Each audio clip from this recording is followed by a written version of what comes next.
L'Institut Notre-Dame de Bétharram, ses victimes nombreuses et ses zones d'ombre, comme sur ce que savait ou pas François Bayrou.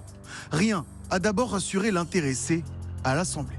Évidemment, je n'ai jamais été informé de quoi que ce soit de violence ou de violence a fortiori sexuelle. Jamais. Version remise en cause par plusieurs personnes, dont un ex-juge et un ancien gendarme impliqué dans la première plainte pour viol visant un religieux de l'établissement en 1998. Face à la commission d'enquête parlementaire, ils ont affirmé que le Premier ministre avait connaissance du dossier.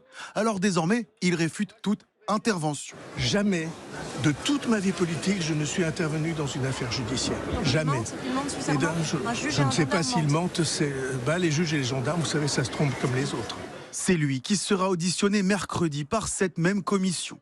Le co-rapporteur et député insoumis Paul Vannier attend des explications.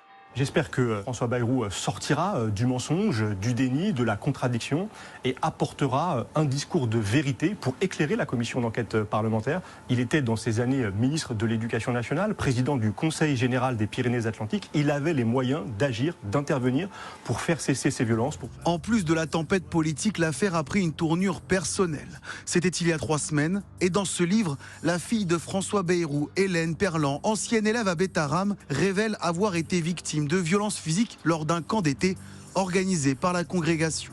Un passage à tabac monstrueux, des coups de poing, des coups de pied. Enfin, c'est tellement violent et surtout, on sait même pas d'où ça sort, quoi. Vous n'en parlez pas à vos parents? Jamais. Mais elle confirmera aussi que son père a bien rencontré un juge qui enquêtait sur une affaire de viol à Bétharram à la fin des années 90. L'audition de mercredi s'annonce cruciale.